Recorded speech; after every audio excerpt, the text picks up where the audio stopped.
Hello and welcome to my show, Searching for Integrity. My name really is John Smith, and I'm searching for people with integrity. Why? Because our country suffers from IDD, Integrity Deficit Disorder. Today we have Sue. And Sue, would you help me pronounce your last name? Sure, Tabashnik. Tabashnik. I was Yes. close. Thank you. Thank you. Get a bigger picture. There we go.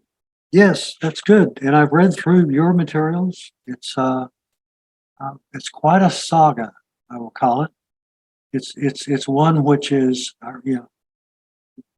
my wife and I can remember back when we sat and watched the movie. Okay. Yeah. So, in this one, this interview, I'd rather you point it in the direction would probably my audience would have. I mean, I usually start with contents, table of contents. Maybe we can do that. Would you like to kind of cover that to see what is in the book? Oh, sure. I've written 4 books, so the Which ones last do you book, want? pardon me? Have to pick one. Okay. Let's For talk now. about Patrick Swayze, the Dreamer. That's the one That I was the looked at. 3rd book I wrote. You'd like me to go over the table of contents? Well, no, I thought I would look at it, and then one that seemed to be interesting, I was going to ask you about it. Sure. Um, in I passed the introduction. Chapter 1, dreams, early beginnings, and influences.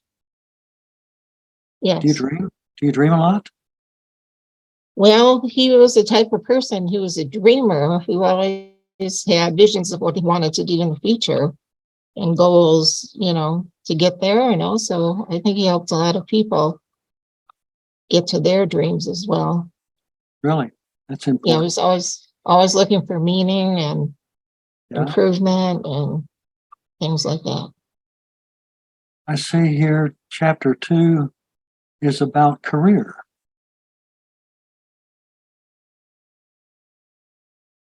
Yes, he had quite a distinguished career. I don't know that many people know how many movies and TV shows he did, and he was on Broadway.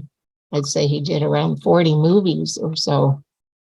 And he was, in the career part, I do cover quotes from a lot of the people he worked with. He was always a team player.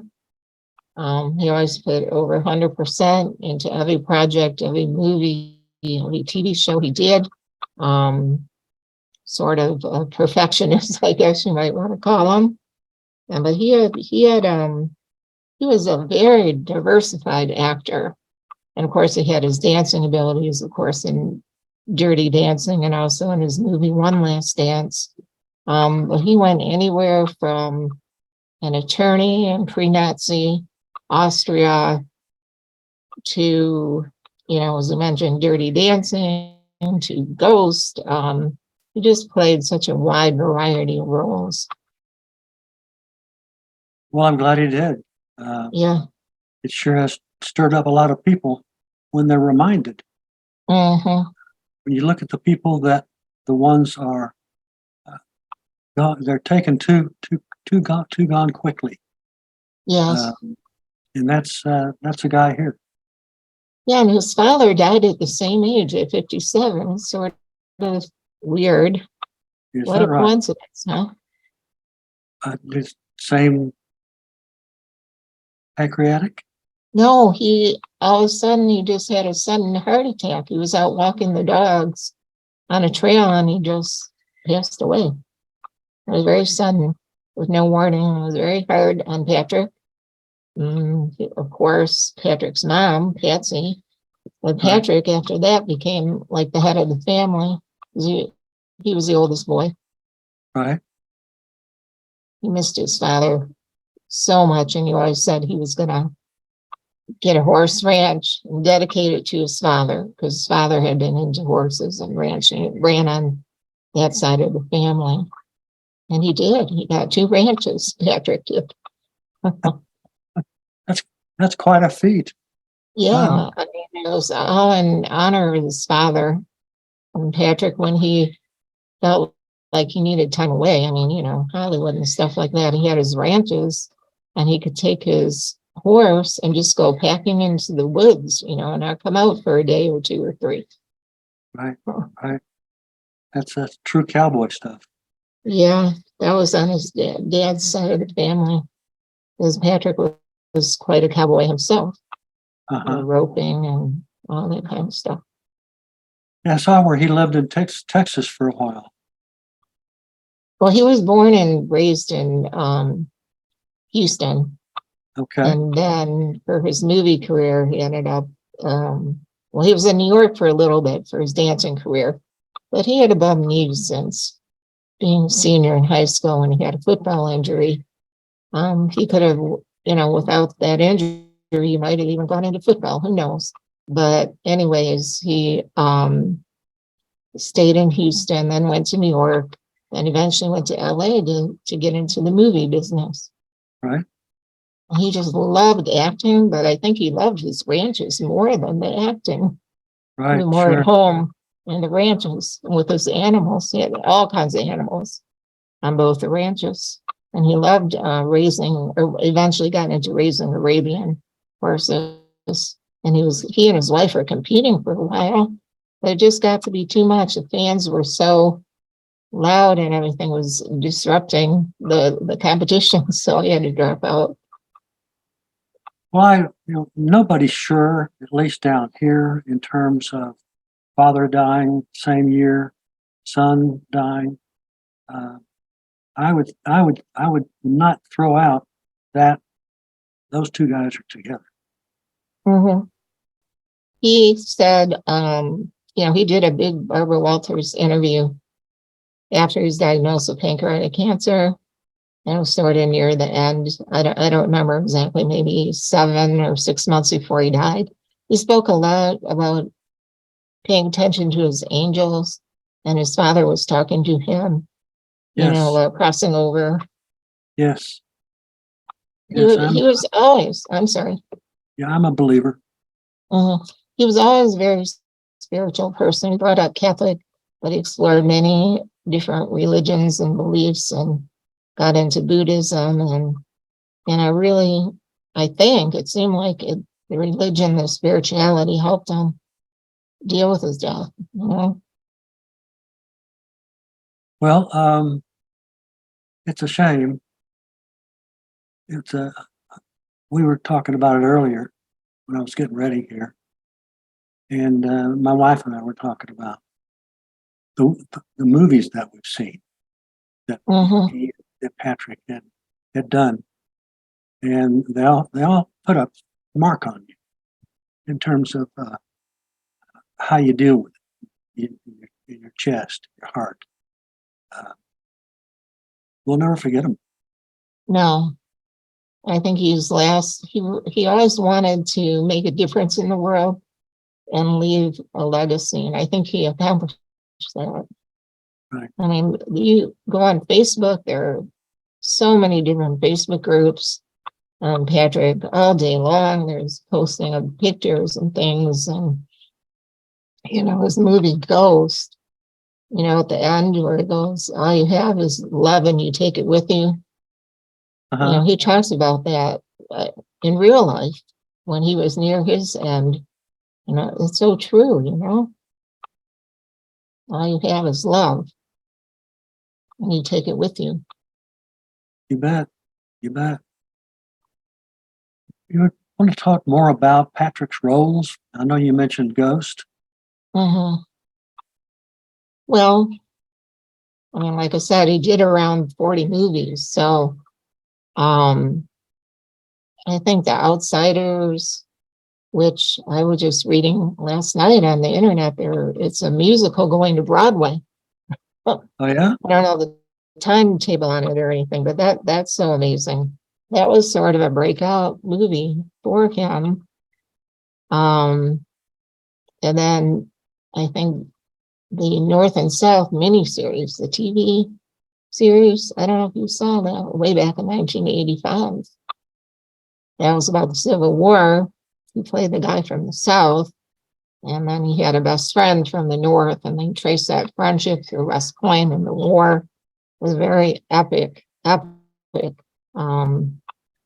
was a very big role for him to have that. All kinds of stars were in it, like Elizabeth Taylor, Hal Holbrook, John Wayne, just all these people. But it took a year for them to film it. It was very authentic. I've been talking to some of the actors involved in it because I'm actually working on a new book on Patrick.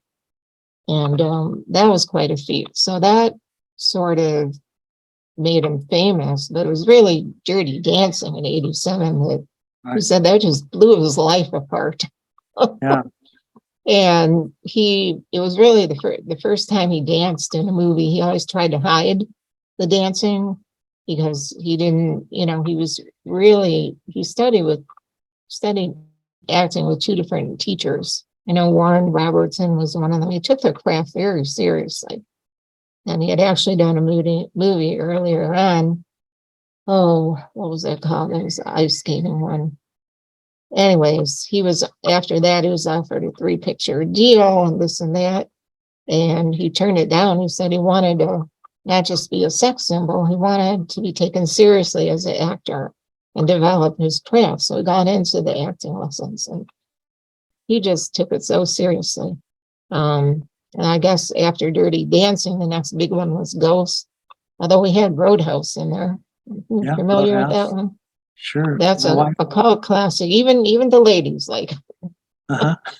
And he played a sort of a philosophical bouncer guy. And for real, one of the police departments, I want to say Chicago, but I could be wrong, used his philosophy, be nice until it's time to not be nice anymore. Yeah. I thought that was just so funny. Or in real life, it would go that way. And he did a bunch of like independent movies too, but he and his wife, Lisa, did One Last Dance where he did dance again in that movie. And I thought the dancing was just exquisite. They had many dancers from Complexions Contemporary Ballet out of New York were in the movie. And that had the theme of it's never too late to realize your dream. It's never too late. And Never. so I was actually at the premiere of that in Houston. And that was back in, I want to say 2003. I had met Patrick in Detroit once before that. And then, because he came to do a fundraiser for the Complexions Ballet I just mentioned, and I got to meet him along with a bunch of other fans. They came from all over the world, in Canada and the US and this and that. I got to meet him and his wife and his mom, his mother-in-law. And it was very inspiring they actually worked on that movie, I want to say at least 15 years. And they were a little bit older to be like in concert dancing shape, but they were for the movie. And it was just very inspiring. And he spent time with us, his international fan club members. I know that sounds corny, but a really great group of people from all over the world, and after they showed the movie, it was the premiere, they showed it at 4 different theaters at the same time, movie theaters. And after that, he sort of ran around talking to the crowd of people. There, I would say at least 1,000 people. At first, no security. It was just sort of crazy. He tried to talk to everybody, and he gave autographs, photos. The very next day, this is a very cute story. The group of us fans were going on a tour in Houston, places important to Patrick. The school he went to, his mom's dance school, where he used to live, the church where he got married. But guess what? Guess who came on the bus before the tour started? His mom came on, Patsy, and she said, Patrick's going to come on here to talk to you, but if you could kindly take no more photos because his eyes are still sort of sensitive from the night before from the premiere. We're like, oh my gosh. So he came on the bus. He and his mom stayed on our tour bus for like almost an hour. We could ask anything we wanted. It was just unbelievable. I mean, very down to earth. We got that from his parents. It was just a really great experience. It sure made a difference in my life. Of course. What was the name of the movie you were talking about, 1985? Oh, that was a TV miniseries, North and South. Okay. And it was based on 2 books. Well, actually 3 books by John Jakes. Patrick starred in the first 2 books. It's like it took them, I think, around a year to film books 1 and 2. And he played the guy from the South. And I heard in a couple of interviews that him talk about how he felt like he belonged more in those times when integrity and loyalty and honor were really more prevalent then. So it was sort of interesting. He really liked his character. He got to horse ride a lot. And that's really what got him famous, I think. Started to get him famous. He had a sort of hard time dealing with the fame, but I think his ranches helped him a long way towards dealing with it. Well, I would think that a lot of this has had a lot of effect on a lot of people. Oh, yes. Yeah, and we liked what we saw in the last movies, but with what you're saying, what you're defining is, a real guy, a real person. He was a real guy.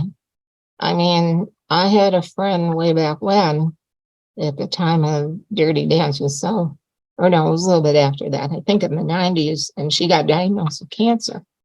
And when she went for her radiation and stuff on chemo, the nurses would put on music from Dirty Dancing. Right. And then watch part of the movies. I mean, he was very inspirational to a lot of people.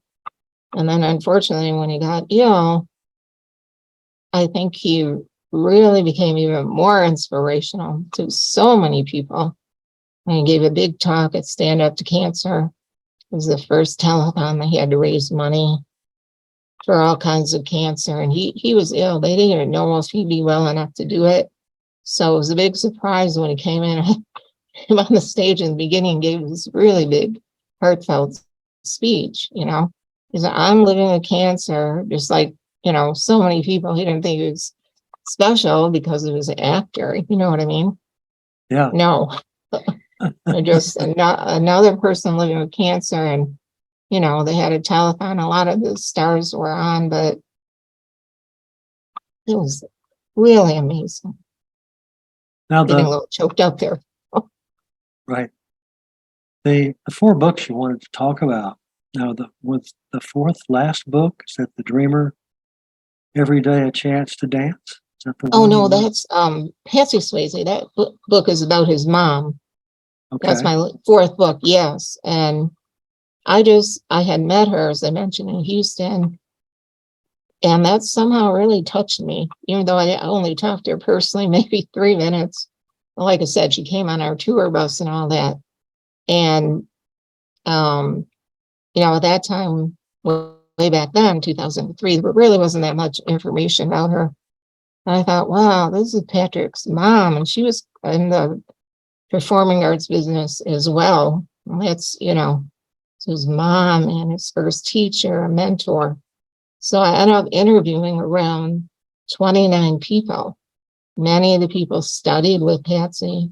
She had various dance schools for decades, starting out in Houston, and then later on in Simi Valley in California. Or she eventually moved to California because she did a choreographer for a couple movies. Mm-hmm. But anyways, I had a wide variety of people, and they just all spoke so highly of her. She not only taught dance lessons, but she taught life lessons. And That's she important. was, yeah, I mean, she was very genuine and down to earth too. And these people, when I interviewed them, you know, many of them knew her for years, and they were pretty broken up still when I interviewed her. She, I believe, died in 2013. Another coincidence, it was like 3 days later from the date in September that Patrick had died on. So I don't know what we think about that. But she was a very, very special person, not only because, excuse me, she was a great dance teacher, but Right. like the life lessons and sort of being a second mom to a lot of people. And she was also known back in Houston in the 50s and bringing in kids of all races and backgrounds into her school, just unheard of in a segregated situation like that, and gave a lot of lessons for free. So she was not in it for the money per se. Right. You know, You've put chapter 13, which is on a daily basis for all of us looking at what's going on. And what it says is, my thoughts are as to what Patrick would say to us now. mhm. What would he think about Washington, D.C.? Pardon me? What would he think about Washington, D.C.?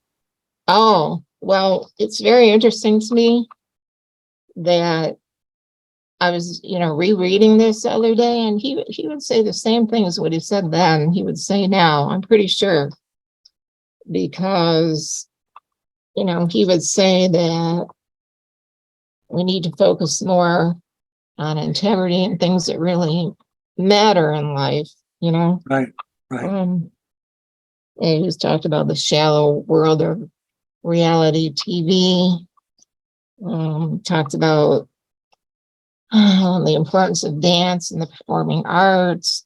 He talked right, about how kids are, you know, we have them sitting in front of computers too much when really they need to be doing other things like the arts as well. Not that they shouldn't do computers at all, but yeah, he looking at it right now said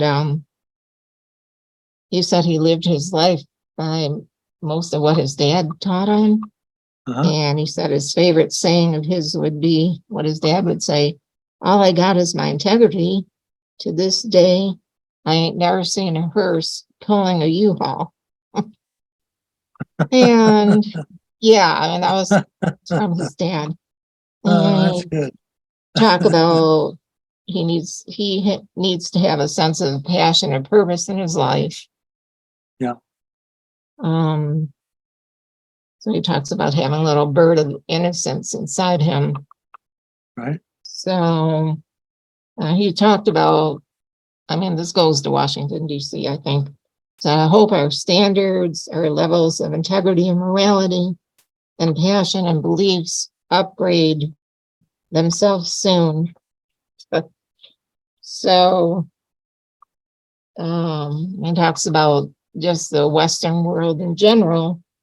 yeah, Thinks the brass ring is what's important when it's the very simple things in life that are important, like hanging on to faith and hope.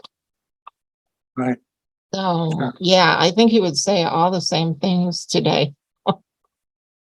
Probably What he so. said way back And when. it would probably be on target as well. Yes. I mean, he was much more than an actor and a dancer. Oh, Much yeah. more. Well, if you would tell my listeners, my audience, where they can find books, your books. Oh, I really appreciate that. All four of the books are on Amazon. And I also have a website like dirtydancing.com. They're also on some other sites as well, but those are, you know, the main ones. Right? Did you, come across all the titles of those four Oh, that the you've titles done? of the four. Uh-huh, sure. The first one is Fans' Love Story, how the movie Dirty Dancing captured the hearts of millions. The second one is Fans' Love Story Encore, same subtitle as the first one. Uh-huh. And then we have Patrick Swayze, The Dreamer. And finally, Patsy Swayze, Every Day a Chance to Dance. Well, I'm glad you came on today Well, so that thank we you so can much for having me. get more information, and I guess for us to wake up and look back at people that aren't here that should be here so that we can help the problems. Um, and I look at that seriously. My wife and I talk Absolutely. about it every day. Um, I want to thank you for our listeners tuning in. Tuning in. I know they've had a reminding of who and what he was, Patrick Swayze. Um, and as you listeners are tuning, searching in for integrity. And now here comes I lived in Texas for the most of my adult life. So long and happy trails to all until we meet again.